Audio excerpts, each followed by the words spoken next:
And then we have our fully completed house. But it's missing some furniture. I suppose I'll have to get on top of that then. And that's why this week we're making scattered terrain for indoors out of popsicle sticks. I use a saw blade with really fine teeth to give some of the popsicle sticks some more texture. We're starting off with some crates. Now to make these, I just use a scrap piece of foam and cut out inch cubes. I really want these to look cartoony and silly, so I'm cutting them at a bit of an angle, so that way when the wood goes on, they'll be leaning left and right, and when you stack them on top of each other, they'll make a leaning tower of crates. I then cut those popsicle sticks into inch lengths, and it will take about 3 per side.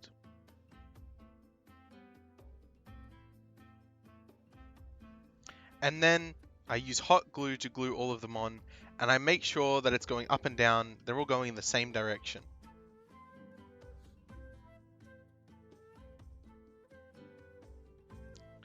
At the moment, these are a bit too light, so I use a washer just to add some weight to the bottom, and then cover that with some wooden planks again, and then put planks on the top. Then I cut centimeter strips of cardstock and bend it down the middle. These will act as the metal banding that holds the crate together. I put those along the top and along the bottom.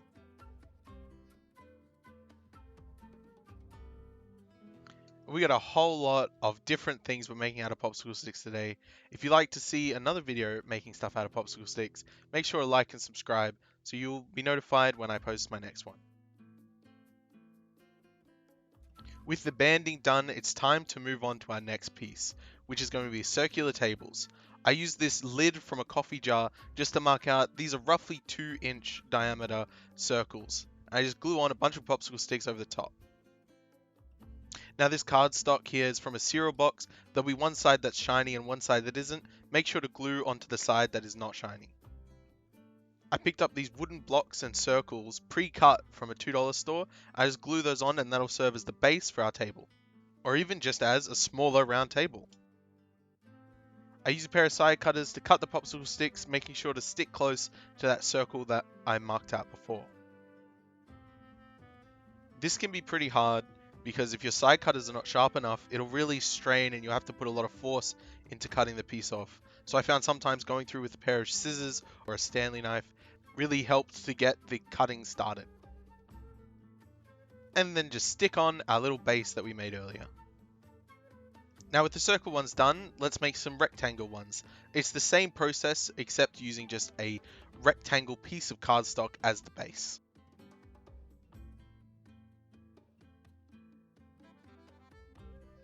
I'm using PVA glue here because the bond is going to be really strong, and you want to make sure you wait for it to fully dry before you start cutting stuff off, otherwise it'll be much harder. Now for making the legs, I use some scrap pieces of popsicle stick and just cut a 1-inch strip of cardstock and glue on 2 popsicle sticks per leg.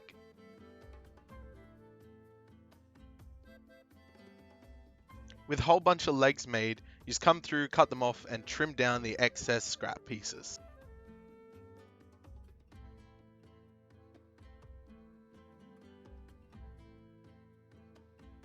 And despite praising PVA glue before, super glue is going to be our go-to here because it's going to connect and bond really quickly, and you'll be able to strengthen it a little bit by sprinkling in some bicarbonate soda.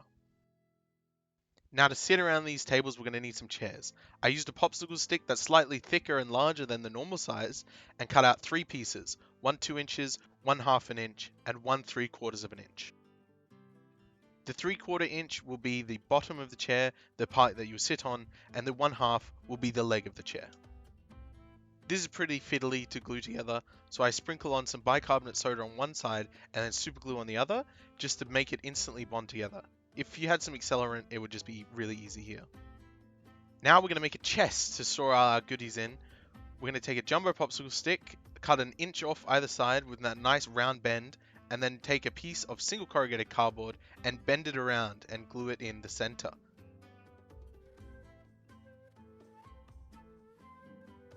It's really important to work with the corrugation here, as that bend will really help you get a nice clean shape.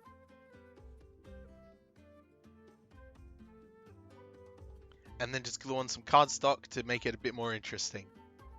And you can go really crazy gluing beads or rhinestones on to make it look like a really fancy chest. A final piece today will be a countertop, like for a bar or tavern. This is double corrugated cardboard. I cut it to 3 inches by 1 inch, and I just glue those and laminate those together to get a bit more thickness.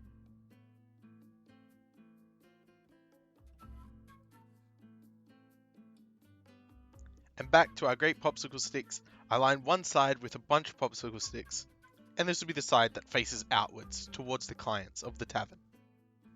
And then along the top, I use 2 popsicle sticks, slightly overhanging one to the front. It's good to use hot glue here because of the corrugation. It's hard to get a good bond with PVA. And then to cover the corrugation on either side, I just use a medium-sized popsicle stick.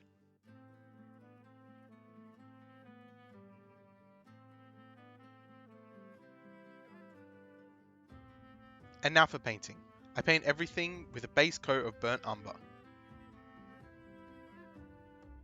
Then use a dry brush of a slightly lighter burnt umber to try and catch all those raised edges and any details that we may have carved in.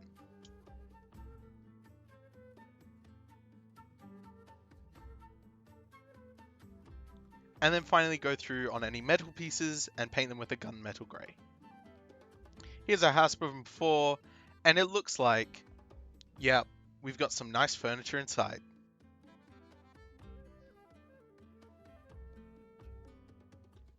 They may not be the most detailed, but they are super cheap, super easy, and super fast to make, and completely fill up your table, making it look a lot more interesting. If you liked the video or learnt anything new, please like and subscribe to see more.